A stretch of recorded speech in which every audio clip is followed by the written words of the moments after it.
Jump off the bandwagon. It's time. We got some room left over here, Key. I'm good. Make sure you take a life jacket. Are you worried about your that ship be sinking. prediction? I was at Pushing it 5. to 7? I was at 6. I'm just going to push it to 7. You picked OKC, too. I'm trying to get you to come with me. I'm trying to get you to join the cult. Join. Welcome Jeez. to Speak. I'm Joy Taylor here with Super Bowl champion Keyshawn Johnson. Hey! NBA Finals MVP Paul Pierce and Fox Sports senior NBA analyst Ric Bucher. Pretty remarkable. Paul, what was your biggest takeaway from Indiana's Game 3 win? It's just flat out my biggest takeaway. Indiana's the better team. I mean, I do believe that. And, you know, from top to bottom, when I look at the depth, when I look at their style of play, when I look at who's the better coach, I'm just seeing all these little adjustments being played. Listen, this coach went to the finals. I keep saying this. He waited all the way till he got to the finals to change his starting lineup. A lineup that won 68 games, a lineup that was 20 games better than the Pacers, and you decided to make a brilliant move, or not so brilliant move, by changing your lineup, and look where it's got you. In the hole, down 2-1, with one more game in Indy, and if Indy wins this next game, I already consider it over based on what I've seen, the adjustments in these things. I look at Wiggins, game 2, he played, scored 18. Then you come back the next night, off your bench, you only play him 9 minutes. Like, what's going on? What's going on, you amongst your coaches, to where you're not trusting your bench, you're trusting your bench? So this just telling me that the moment has gotten to them so far. Now, it's not too late. I know you guys could put something together. You got the MVP. You've shown that you can go on the road and win. But at this stage, it looks like SGA is getting tired. This is a marathon, and it looks like we're starting to get a quarter through this marathon, and they look tired to me. And so it's starting to look like the Thunder are front runners. I'm going to come out and just say it. They front runners. Everything's great. They get a big lead. Everything is great. Shots are falling, but when it starts getting tight, I'm seeing missed free throws. I'm seeing uncharacteristic turnovers. I'm seeing guys not be as aggressive down the stretch. So, like I said, once Indiana won Game 3, it's their series to lose. They have home court advantage. And great year, Thunder. Great year. Oh, it's over. Wow. Yeah, I said if they win Game 3, it's over. Okay. All right. Rick? Well, I think what it shows is that a team's greatest strength can also be its biggest weakness. How so? And that is with Shai Gilgeous-Alexander and Jalen Williams, they have two of the greatest one-on-one players that we have in the league right now. They're dynamic. They are hard to stop one-on-one. And as a result, they depend on those guys to be factors through the game. And what Indiana Pacers' Rick Carlisle has done is said, okay, you know what, we're going to press you 94 feet. We're going to wear you guys out. We're going to make you play for 4 quarters.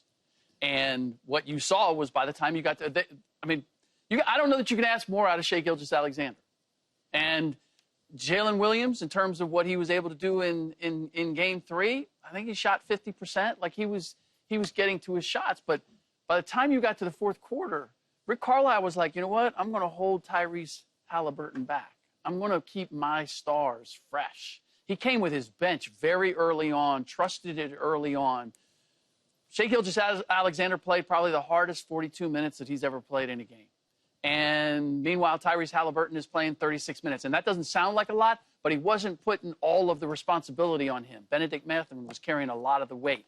T.J. McConnell came in and gave them something. And so as a result, when they needed Shai Gilgeous-Alexander and Jalen Williams to close the game, those guys were gassed. Gassed. And so you saw it. In the 4th quarter, the Indiana Pacers shot 62%. And conversely, Oklahoma City shot 35%. I think those missed free throws were a result of fatigue. Yep. They missed 3 of their last 6 in the final minute. They've shot 55% from 3 through 3 quarters and then missed their last 4 threes when it mattered. So I believe it is a masterclass by Rick Carlisle. Like, what do I have that is an advantage over them? I don't have the big stars. But you know what? I got like 4 or 5 guys who can give me 18 to 20 at any given time. I'm going to let them cook. And I'm going to see if Shai Gilgeous-Alexander can score 40 and win a game if we press him 94 feet the whole game. He pressed the entire game, and said, I'm going to make this a war of attrition. And in the end, Indiana just had more left in the tank. No, they did. And I think when you look at SGA and Williams, they did enough to win the basketball game. But when you look beyond them to the right of the bench, everybody that was there didn't do enough. And I think when you go back to game 2, and you look at what we did in game 2, the bench actually showed up and contributed. For whatever reason, Indiana's bench showed up and OKC's didn't. And Halliburton is somewhat on a little bit of a tear right now, just the way he's playing, solid and sound, not making any major mistakes to the point where it could cost his team. And so when you start to look at that, they cut down their turnovers. That was part of the problem in their first 2 games where they had those 40 turnovers. I think they only had, 13 yesterday, which was a little bit of a... They had, yeah. Right, 13, I think that was the number, which obviously... Pacers had 19. What was it, 19? Okay. Yeah. So Thunder had 14. But they had 7 in the first quarter. But in the first quarter, there was... Pacers had 13. That's what I thought. I thought the Pacers had 13. Joy. Yeah. 13 of them, okay. So they cut that down from their first 2 games, which was significant, and OKC didn't capitalize on them nearly the way that you would have thought they did in the first 2 games. So when you start to look at it, that depth, or better yet, the bench, didn't really necessarily show up. Like Alex Caruso wasn't Alex Caruso that we've seen in game 2 or even other games in these playoffs. But they got the best of them, and I'm sticking with OKC through and through, period. I ain't changing my mind. I'm not... Jump off the bandwagon. It's time. We got some room left over here, Key. I'm good. Come on, man. What you going to go down? You going down? Make sure you take a life jacket. Are you worried about that your ship be sinking. prediction? No, I'm Thunder just and gonna 6? push it. I was at Pushing 5. it to 7? I was at 6. I'm just going to push it to 7. Just I can do that. I'm allowed to change my mind.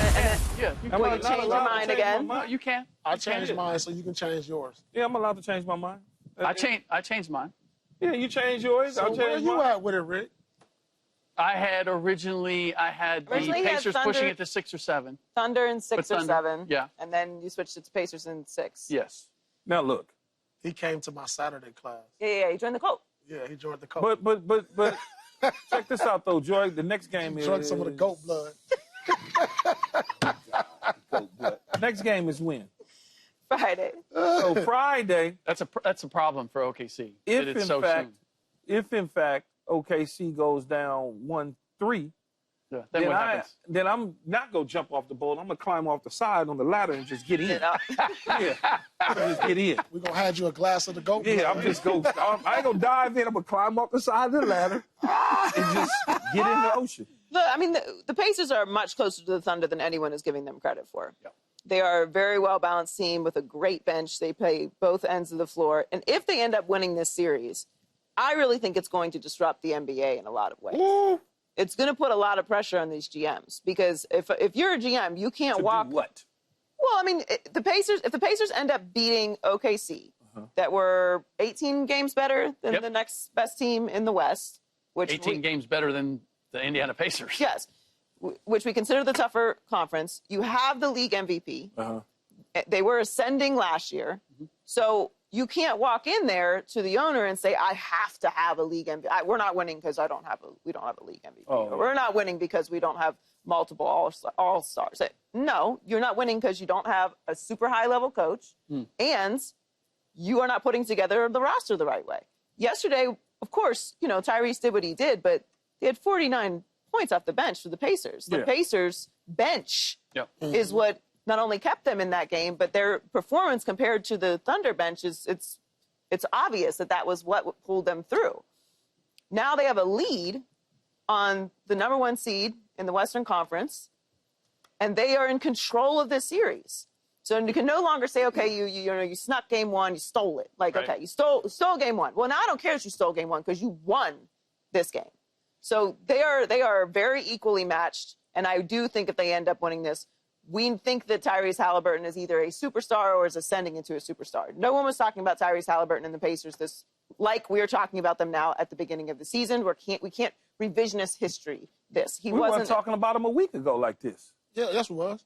He was doing this in New York. I'm talking about shots. the team. I'm talking about the Pacers. The team. We weren't really talking about them like that because we was all sitting up picking OKC to be basically I mean, I was. boat I don't know race what them. y'all was doing. But, you know, You should know more than that. Whatever we You're were an NBA doing expert. before this season, before this series started, is not what we were doing before the season started. No, not at all. And that changes things to me. Like, if you can build a team like this, because we've gone through these like phases, right? You have to have a super team in order to be able to compete. You have to have multiple all-stars in order to compete. You have to have a bona fide superstar MVP level player in order to compete or win a championship. If they do this in this modern NBA, this is a disruptor to me. They're not built like these other teams. The big three idea is this puts a fork in it. The idea that you have to go get three. No, I mean, because you can even look at OKC. Like, yes, SGA was MVP this year, but we were still doubting him going into the playoffs. Like, was he really that? We're still saying Jokic may be the best player in the league. So I feel like both of these teams are they represent what you're saying. the new wave for in sure. terms of depth and versatility. The Pacers, to me, even not saying that you don't still need stars to win. I'm not saying that, but when you look at what the Pacers were at the beginning of this year, what the expectations were, when you look at what they were expected to do coming into this postseason, they have rewritten that story for themselves, which is great. But if they end up sealing the deal, if they end up winning the championship, that is a disruptor. The way that this team is put together is a disruptor to the NBA. I agree, because now you can start looking like, well, we don't have to pay for two super max guys. We can have one super max guy, and then we can spread the wealth and add depth. You know, that it is a disruptor. And when you look at it in that aspect, and that's why you're seeing all these high-profile guys get traded, you know, to other teams for more depth, a la Luka going to the Lakers. But to go back to your point as far as the coaching, I want to point out one more thing before we move on, like the Carlisle coaching. I want us to look at some of the adjustments, and this is like night and day. There were some adjustments he made on SGA, and the reason he didn't play as well and had 6 turnovers, the most turnovers he had in this series, it was the coaching. Look, we ain't seen him get doubled all series long, and then all of a sudden they change up the game plan. They got him in spots right here, sending double teams at him, making him shoot bad shots. That's the one thing I really noticed. And then right here they got the double team. He's confused on where it's coming from. Travel. He turned the ball over 6 times. Like, that's uncharacteristic of him. And it wore him down. You picked him up full, then in the half court you started doubling him. That's coaching right there. They got 5 eyes on him, surrounding him. But it was select doubling. It was select. It depended on where he was. And his hot spots. I don't know if you can explain this, but, like, I would never put him on the baseline like that. That's begging to have him trapped in that situation. This is what they tried to do. They said, all right, at the top, it's tough for him to get angles. So they want to get him closer to the basket, 1 or 2 dribbles, shot. So they were forcing him that way. They made him go that way. So now they was like, oh, you're going to do that? We're going to trap that now. And so it's just the coaching. It's clear. It's clear to me. One guy changes his lineup that won 68 games. Another guy's making adjustments. The other guy's not making any adjustments. I don't know where OKC goes from here, truthfully. Well, teams that go up 2-1 in the finals are 50-13, so 79.4% of the time they go on to win the series. What you looking at me for? What's the odds? Can I You picked OKC too. I just wanted to hear those numbers. You picked them too. You picked them. I'm trying to get you to come with me. Come with me. You picked OKC. They're trying to get you to join the cult. Come join us. Come join us. Don't worry. After this game, he's not gonna have a choice. You got to drink the goat By the way, milk. I haven't switched my pick yet, so I haven't drank the goat milk yet either. Subscribe here to get the latest from Speak, and go watch a few segments from our other shows on FS1.